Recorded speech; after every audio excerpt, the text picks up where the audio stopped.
Assalamualaikum warahmatullahi wabarakatuh.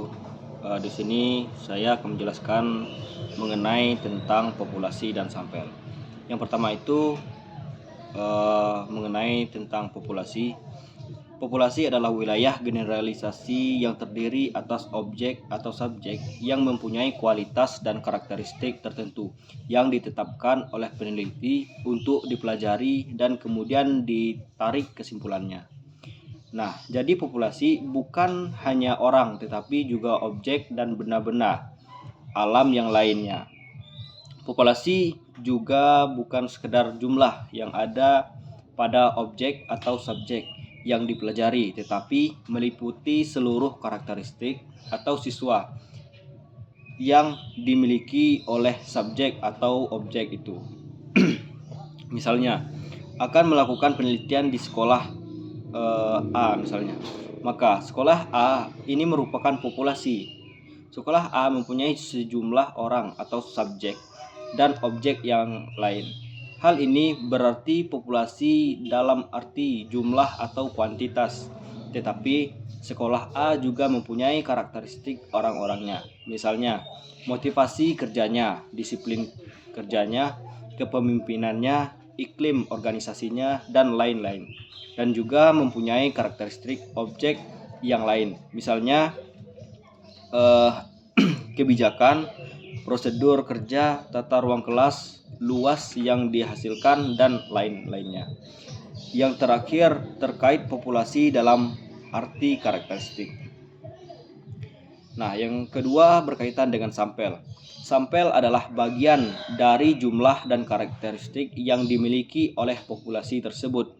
Bila populasi besar dan peneliti tidak memungkinkan mempelajari semua yang ada pada populasi, misalnya karena keterbatasan dana, tenaga, dan waktu, maka peneliti dapat menggunakan sampel yang diambil dari populasi itu.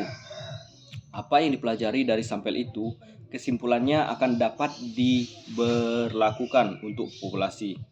Untuk itu, sampel yang diambil dari populasi harus betul-betul atau benar-benar representatif atau mewakili. Bila sampel tidak representatif atau mewakili, maka ibarat orang buta disuruh menyimpulkan karakteristik gajah. Satu orang memegang telinga gajah, maka ia menyimpulkan gajah itu seperti kipas. Orang kedua memegang badan gajah, maka ia menyimpulkan gajah itu seperti tembok besar. Satu orang lagi memegang ekornya, maka ia menyimpulkan gajah itu kecil seperti seutas tali. Begitulah kalau sampel yang dipilih tidak representatif atau mewakili, maka ibarat 3 orang buta itu yang membuat kesimpulan ada salah tentang gajah. Nah, kemudian terkait dengan poin C, yaitu teknik sampling. Teknik sampling adalah merupakan teknik pengumpulan sampel untuk menentukan sampel yang akan digunakan dalam penelitian. Terdapat berbagai teknik sampel yang digunakan. Nah, yang pertama itu ada probability sampling. Probability sampling adalah teknik pengambilan sampel yang berkaitan yang memberikan peluang yang sama bagi setiap unsur atau anggota populasi untuk dipilih menjadi anggota sampel.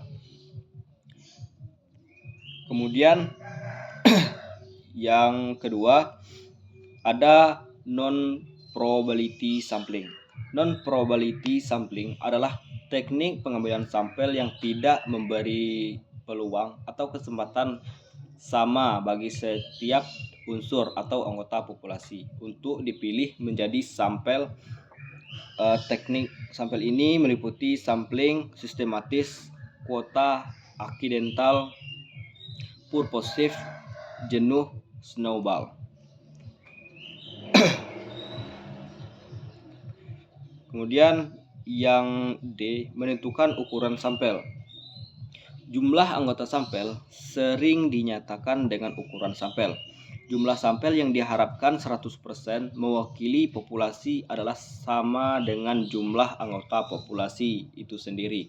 Jadi, bila jumlah populasi 1000 dan hasil penelitian itu akan diberlakukan untuk 1000 orang tersebut tanpa ada kesalahan, maka jumlah sampel yang diambil sama dengan jumlah populasi tersebut, yaitu 1000 orang. Makin besar jumlah sampel mendekati populasi, maka peluang kesalahan generalisasi semakin kecil, dan sebaliknya, makin kecil jumlah sampel menjauhi populasi, maka makin besar kesalahan generalisasi diberlakukan secara umum.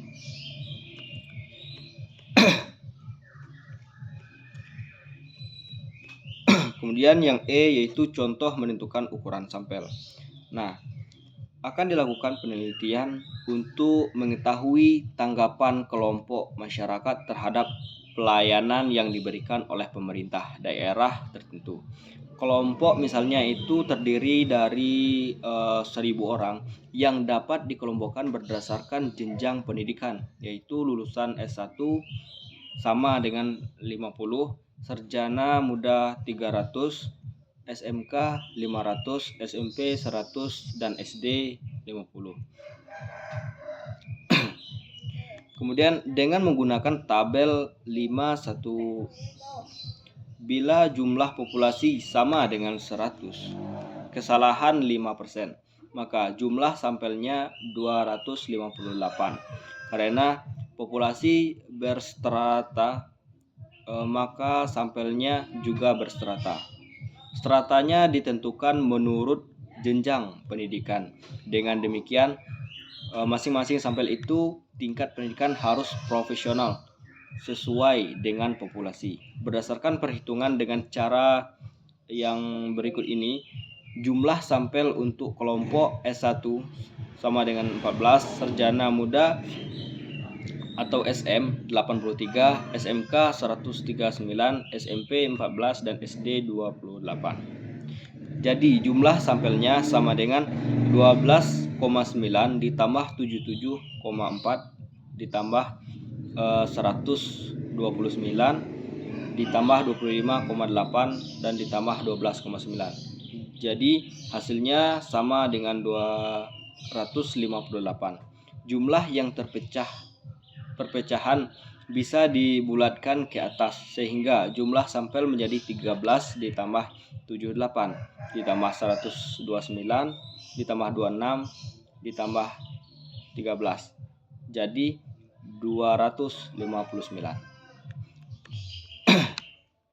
Kemudian pada poin F yaitu cara mengambil anggota sampel. Pengambilan sampel secara random atau acak dapat dilakukan dengan bilangan random, komputer maupun dengan undian. Bila pengambilan dilakukan dengan undian, maka setiap anggota populasi diberi nomor terlebih dahulu sesuai dengan jumlah anggota populasi. Mungkin hanya itu materi yang berkaitan dengan populasi dan sampel.